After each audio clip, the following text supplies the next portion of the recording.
Diceritakan nampak Tuan Byron tengah duduk sendiri di dalam kamar penginapan. Nampak dia mendapat telepon. Ternyata Paman Pasan yang menelepon menanyakan bagaimana hasil pertemuannya dengan keluarga Sanci. Nampak Tuan Byron menceritakan hasil pertemuannya dengan keluarga Sanci tentang masalah Sanci dan beserta keluarga lainnya yang menolak perdamaian. Tuan Pasan mendengar semua apa yang diceritakan Tuan Byron. Di tempat Nenek Kailani, Ibu Sumitra mendengarkan semua itu. Paman Pasan menceritakan kepada Nenek Kailani kalau Tuan Byron telah gagal berdamai dengan keluarga Sanci. Sementara Tuan Byron mendapat telepon kembali, lalu dia mengangkat telepon tersebut. Ternyata Anandi yang menelepon. Dia meminta maaf kepada Tuan Byron tentang apa yang terjadi di rumahnya kemarin.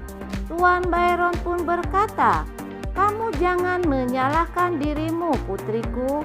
Namun Anandi sambil menangis berkata meminta maaf karena dia tak kuasa memperbaiki keluarganya. Setelah selesai menelepon, nampak Anandi menangis tersendu-sendu sambil berkata kalau dia dipaksa untuk bersaksi oleh ibunya. Dia menyalahkan dirinya sendiri. Di tempat Sip, nampak Sanci memberikan telepon kepada Sip, mengatakan kalau Sip mendapat telepon. Sip pun mengangkat telepon tersebut. Ternyata pengacara yang menelepon Sip menanyakan tentang masalah kasus yang akan ditanganinya. Sip pun menceritakan segala hal yang akan diprosesnya. Nampak Sanci mendengarkan perbincangan itu.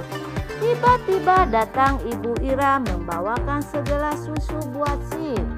Sambil memegang susu, dia ikut mendengarkan obrolan Sip seperti Sanci. Lalu Ibu Ira bertanya kepada Sip siapa yang menelepon. Nampak Sip menjawab pertanyaan Ibu Ira kalau pengacara yang menelepon. Ibu Ira meminta kepada Sip agar menangani kasus ini dengan sungguh-sungguh. Lalu Ibu Ira pergi meninggalkan Sip. Nampak Sip terdiam mendengarkan perkataan Ibu Ira. Sanci pun langsung memegang pundak kakaknya sambil menunjukkan raut muka sedih. Dan Sip pun tidak berbicara sepatah kata pun. Siang pun telah tiba. Nampak Tuan Byron beserta Nenek Kailani dan juga Ibu Sumitra tengah berada di depan kantor pengadilan, sedang menunggu kedatangan Jagdis. Tiba-tiba datang taksi yang menuju ke arah kantor pengadilan. Semua nampak melihat ke arah datangnya mobil tersebut. Ternyata Gangga yang datang. Nampak Gangga turun dari mobil tersebut. Dan dia kaget melihat keluarga Jagdis ada di situ. Nampak Tuan Byron menemui Gangga dan bertanya, "Ada apa kamu ke sini?" Dan Gangga pun menjawab kalau dia mendapat panggilan dari kantor pengadilan tersebut. Lalu Tuan Byron mengajak Gangga menemui Nenek Kailani. Gangga hanya bisa terdiam sambil menunduk. Nampak Ibu Sumitra membuang muka. Dan Gangga pun hanya bisa terdiam sambil memandanginya. Tiba-tiba datang mobil pengadilan yang membawa tahanan yang akan mengadakan sidang. Ternyata Jagdis yang dibawanya. Lalu Jagdis pun turun dari mobil tersebut. Nampak keluarga semua telah menunggu di depan kantor pengadilan. Dan Jagdis pun menengok ke arah mereka. Nampak Ibu Sumitra sedih melihat keadaan anaknya. Lalu Jagdis menghampiri mereka dan dia menatap semua keluarganya. Nampak Ibu Sumitra tertunduk dan dan Gangga pun melirik ke arah Ibu Sumitra. Jagdis memandangi Gangga dan Ibu Sumitra hanya tertunduk. Nampak Gangga menatap Jagdis.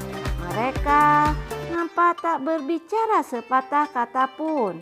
Dan tiba-tiba datang seorang pengacara dan dia bertanya, apakah Anda sudah siap menghadapi tuntutan ini?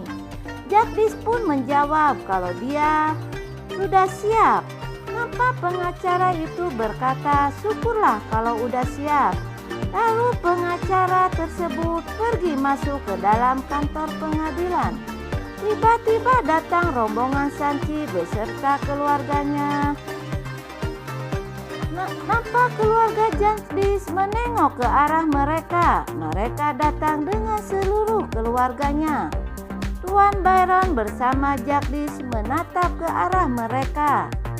Nampak Ibu Ira, kakek Jupe Alok, nampak terdiam semua sambil memperhatikan raut wajah tidak suka terhadap mereka. Begitu pula dengan Nenek Kailani, Jagdis dan Ibu Sumitra nampak sama menunjukkan raut muka tidak suka terhadap mereka. Nampak Sanci sedih melihat Jagdis bersama Gangga. Ibu Ira pun memegang Sanci. Gangga bersama Jagdis menatap tajam ke arah Sanci.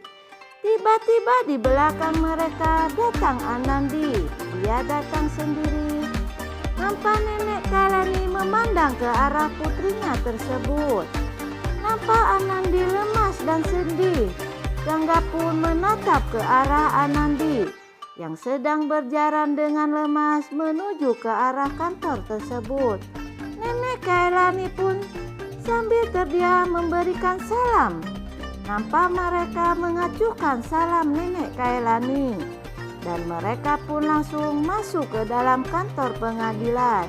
Anandi yang saat itu menatap Ibu Sumitra, Jagdis dan Gangga nampak sedih menatap mereka semua sambil berlalu menatap ke arah Ibu Sumitra dan Anandi pun langsung masuk ke arah kantor tersebut.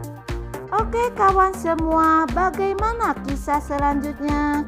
Jangan lupa untuk tekan tombol subscribe dan lonceng notifikasinya agar tak ketinggalan sinopsis berikutnya. Sekian.